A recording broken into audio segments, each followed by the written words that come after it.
সুন্দর বাংলাদেশ গঠন হবে স্বৈরাচারী কবল থেকে মুক্ত হয়ে, কিন্তু দুঃখের সাথে বলতে হচ্ছে আসলে এক স্বৈরাচার গিয়েছে আর এক স্বৈরাচারের হাতে পড়ছে কিনা এটা আমাদের একটু ভেবে দেখার সময় এসে গেছে।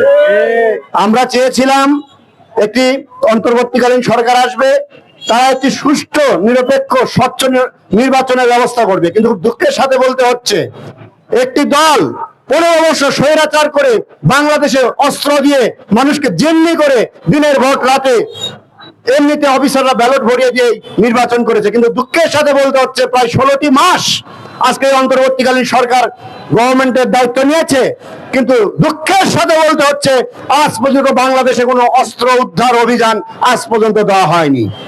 আজকে আওয়ামী লীগের সিনিয়র কিছু নেতা দেশ ছেড়ে পালিয়েছে, কিন্তু তাদের দোসর তারা তো বাংলাদেশে রয়ে গেছে।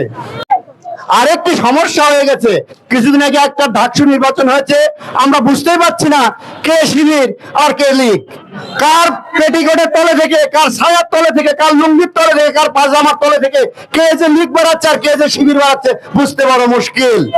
আজকে আমরা যার জন্য প্রতিবাদে এসেছি এরশাদুল্লাহ আমাদের চিটাগাঁয়ে যিনি সংসদ সদস্য প্রার্থী, এবং গতকালকে যিনি ইনকিলাব মঞ্চের অন্যতম মুখপাত্র হাদির কে প্রকাশ্যে গুলি করা হয়েছে, যে গুলি করেছে তার ছবি অলরেডি আমরা পত্রিকায় দেখছি, তাকে দেখছি ডাকসুর বিপির সাথে বসে আলাপ করতে, তাকে দেখছি ছাত্রলীগের নেতাদের সাথে বসে আলাপ করতে।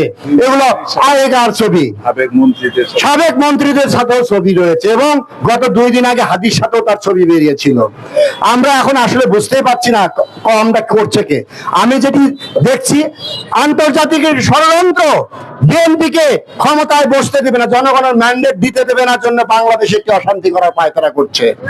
তা আমি বলতে চাই সকল অশান্তির শিকল ভেঙে দেওয়ার জন্য আমাদের প্রিয় নেতা তারেক রহমান 25শে ডিসেম্বর বাংলাদেশের মাটিতে পা দিচ্ছে, কারণ আমাদের বিএনপির শেষ ভরসা তারেক রহমান। তিনি বুঝতে পেরেছেন যে জুলুম মৃত্যুর ভয় তিনি কখনোই করেননি। আগামী দিনে বিএনপির ভিতরে যে ষড়যন্ত্র, আভ্যন্তরীণ ষড়যন্ত্র এবং প্রতিবেশী রাষ্ট্রের যে ষড়যন্ত্র, সেই ষড়যন্ত্রটি ভেঙে দেওয়ার জন্য তারেক রহমান 25 তারিখে দেশে ফিরবে। আমি বিশ্বাস করি তারেক রহমান দেশে ফেরা মাত্র বাংলাদেশের সকল জাতীয়তাবাদী শক্তির লোক আজকে যে নির্বাচন নিয়ে বিভাজনের মধ্যে রয়েছে এই বিভাজন থাকবে না, এবং আমি বিশ্বাস করি প্রশাসনের মধ্যে আওয়ামী লীগের দোসর, ভারতের যে দোসর, এখন তো আবার চিন্তা করতে হচ্ছে এই বাংলাদেশ আজ থেকে 55 বছর আগে স্বাধীন হয়েছে, সেই বাংলাদেশ না রেখে পাকিস্তান নাম দেওয়ার জন্য আরেকটি দল চেষ্টা করছে। মুক্তিযুদ্ধকে অস্বীকার করতে চায়, মুক্তিযুদ্ধের ঘটনাকে অস্বীকার করতে চায়, এটি একটি বড় ধরনের ষড়যন্ত্র ভাইরা। তারই একটি অংশ আমি মনে করি হাদিকে একটি অ্যাটাক করা, তাকে হত্যার উদ্দেশ্যে তার প্রতি আমার মনে হয় হামলা হয়েছে। তা এটা কিন্তু আরেকটা গভীর ষড়যন্ত্র। আপনারা জানেন আপনার ঢাকা 8-এ নির্বাচনে বাংলাদেশ জাতীয়তাবাদী দলের নমিনেশন পেয়েছে মির্জা আব্বাস, তিনি স্থায়ী কমিটির একজন সদস্য। আপনারা খেয়াল করে জানবেন কালকে যখন ঢাকা মেডিকেল কলেজে উনি গিয়েছিলেন তখন একটি চক্র তাকে বিভিন্ন ভাবে ভুয়া বলে অপমান করে তাকে বের করে দেওয়ার চেষ্টা করেছে, কিন্তু সেখানে আমার ছাত্র দলের নেতারা, যুব দলের নেতারা অত্যন্ত কৌশলের সাথে মাথা ঠান্ডা রেখে ওইখানে তারা অবস্থা ঠিক করেছে। কিন্তু দুঃখের সাথে বলতে হচ্ছে যখন জামাতে ইসলামের আমির ওই জায়গায় গিয়েছে, যে ব্যক্তিরা ভুয়া বলেছে, যারা মির্জা আব্বাসকে গালি দিয়েছে, তারাই তখন নারায়ে তাকবীর বলে আমিরকে গ্রহণ করেছে। তাহলে আমাকে বুঝতে হবে হাদির প্রকৃত হত্যাকারী খুঁজতে মনে হয় খুব একটা বুদ্ধির দরকার পড়বে না, কারণ ইনকিলাব মঞ্চের কোন লোক বিএনপির কোন নেতাকে অপমানও করেনি, ভুয়া কথাও বলেনি, কোন অপদস্থও করেনি। এটি বুঝতে হবে জামাতে ইসলাম প্রচ্ছন্ন ষড়যন্ত্রের মাধ্যমে তারা কালকে ইনকিলাব মঞ্চের পক্ষ নিয়ে তারা বিএনপিকে অ্যাটাক করার চেষ্টা করেছে। এটি হলো বাস্তবতা। এখন আমাদের যেটি খেয়াল করতে হবে, আমাদের একটি বড় যুদ্ধ রয়েছে, সেটি হলো বাংলাদেশের স্বাধীনতা সার্বভৌমত্ব টিকে রাখার জন্য শহীদ রাষ্ট্রপতি জিয়াউর রহমান যেমন স্বাধীনতার ঘোষণা দিয়েছিলেন, সম্মুখ ভাগে থেকে তিনি অস্ত্র নিয়ে পাকিস্তানি হানাদারের বিরুদ্ধে যুদ্ধ করেছিলেন। আমাদের প্রিয় নেত্রী, আপসীন নেত্রী, যিনি মৃত্যুর সঙ্গে পঞ্জা লড়ছেন, তিনি 90-এর শহীদ বিরোধী আন্দোলনে নেতৃত্ব দিয়ে আপসীন নেত্রী হিসাবে গোটা বিশ্বের কাছে আজকে সমাদৃত। ঠিক তেমনি ভাবে বলতে চাই আগামী দিনের রাষ্ট্রনায়ক, আমাদের প্রিয় নেতা, বগুড়ার কৃতি সন্তান, বাংলাদেশের কৃতি সন্তান তারেক রহমান আসছে, যে ষড়যন্ত্র হচ্ছে আমরা ভারতের নয়, পাকিস্তানের নয়, আমরাই হচ্ছে প্রকৃত বাংলাদেশের লোক।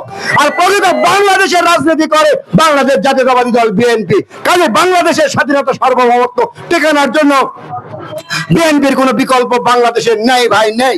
কারণ আমাদের পিন্ডি নাই, দিল্লি নাই, আমাদের শুধু বাংলাদেশের জনগণের ভালোবাসা রয়েছে। আসুন আমরা সবাই মিলে এক হয়ে যাই, একসাথে জোট থাকি। কারণ আমাদেরকে চিন্তা করতে হবে, এই নির্বাচন তারেক রহমান বলেছে এই নির্বাচন হবে অতীতের যে কোনো নির্বাচনের থেকে সবচেয়ে কঠিন নির্বাচন। কারণ -2 -4 ফর্মুলা বাংলাদেশে প্রচলিত হচ্ছে।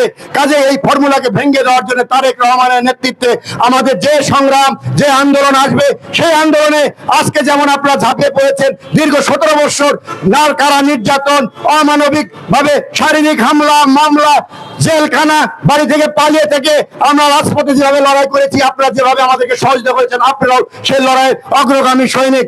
কাজেই আমাদের দেশে সুষ্ঠু, শান্তিপূর্ণ, অবাধ এবং সুষ্ঠু নির্বাচন না হওয়া পর্যন্ত আমাদেরকে সবাইকে ঐক্য থাকতে হবে এবং ঐক্য থেকে এই স্বাধীন বাংলার পতাকাকে বিশ্বের মানচিত্রে সারা জীবনের জন্য টিকাতে হবে। এখানে কোনো দালালের রাজনীতি বাংলাদেশে চলবে না, বাংলাদেশের মানুষের রাজনীতি চলবে শুধু বাংলাদেশের জন্য। এটাই হলো আমাদের প্রত্যাশা। আমরা বলতে চাই, আজকের কিছু বলবো না, আমি বলতে চাই আমার যারা অঙ্গ সংগঠনের নেতৃবৃন্দ আজকে 1 ঘন্টার নোটিশে এই বিক্ষোভ মিছিলের আয়োজন করেছেন শেরপুর পৌর বিএনপির পক্ষ থেকে এবং সকল অঙ্গ সংগঠনের পক্ষ থেকে আপনাদেরকে ধন্যবাদ জানাতে চাই। আপনারা পারেন, আপনারা পারবেন এবং আগামীতে আপনারাই হবেন শহীদ জিয়ার সূর্য সৈনিক, আপনারাই বাংলাদেশের নেতৃত্ব দেবেন, এই প্রত্যাশা রেখে সকল